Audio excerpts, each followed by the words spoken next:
Salam. Salam. Sheikh, I'm asking about how many wives of the Prophet Muhammad sallallahu alaihi wasallam. Yeah, the Prophet sallallahu alaihi wasallam had a number of wives. For a long time he had one wife when he was in Mecca. When he moved to Medina, he married a number of wives. And there is great wisdom behind the marriage of Prophet Muhammad sallallahu alaihi wasallam. First of all, it is the practice in the whole world. They call it polygyny or plural marriages.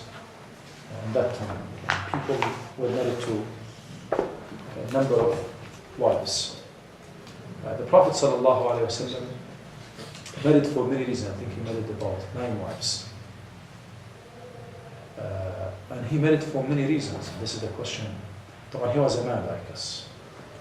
And he wanted to get married, and he had the right to do that, just like it would be. But he married for many reasons. You remember, when he was young, he married only 1. When he became old, he married. This is kind of, usually people young, they want to get. But marriage in itself was not the aim of Prophet Muhammad sallallahu alaihi wasallam, for the sake of marriage that most people marry for. He was not really caring of extending his family or marrying for sex or any other things, although he had the right to do that. And this is the righteous way to do it, because some people don't get married nowadays in our world because they have many mistresses, girlfriends, or somebody will marry because of the laws they will restrict you to 1 wife, but at the end you end up having many mistresses. This is what's going on though. We speak about reality. The Prophet ﷺ was the leader of the community, and we need to know, a lot of the Prophet Muhammad ﷺ knowledge that we have came from his wives. Even some of his wives used to write well. You remember the names of his wife who writes well? Hafsa, radiallahu anha, she was a good writer. And this is why she kept the Quran in her house. She kept the Quran. This is probably the first time we know about Hafsa.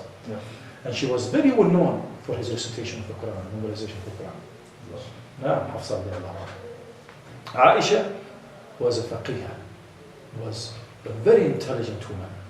And this is why the Sahaba, after the death of Prophet Muhammad sallallahu alaihi wasallam, talk about the big Sahaba, the big Abdullah ibn Abbas, Abdullah ibn Umar, Abdullah ibn As, Abdullah ibn Zubayr. Abdullah ibn Zubayr was her nephew.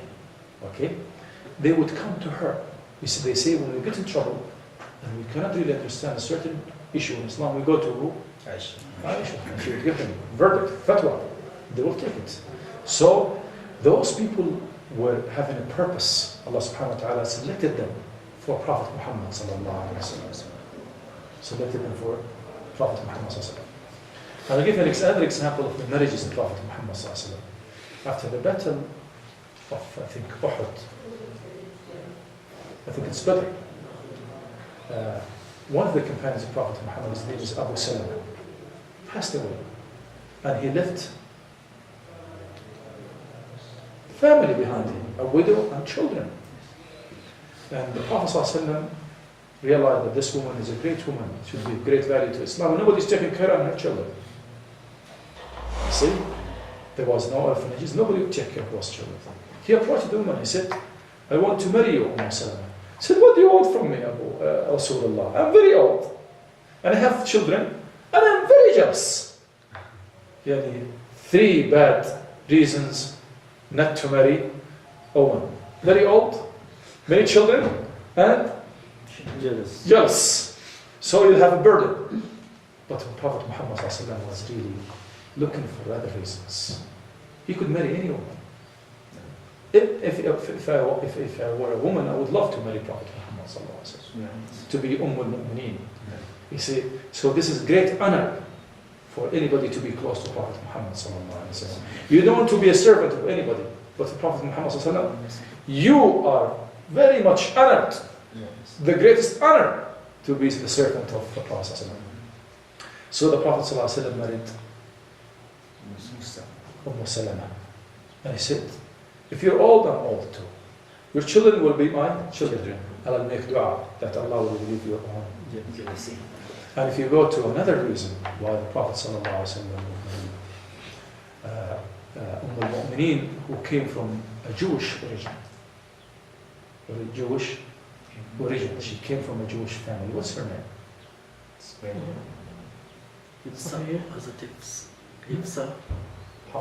Hafsa.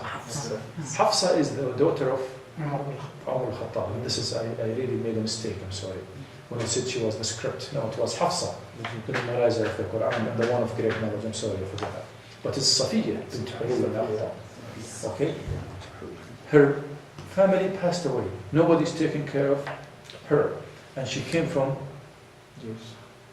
in a Jewish background. She became Muslim. Actually, she had a dream that was interpreted for her. A moon was falling on her chest.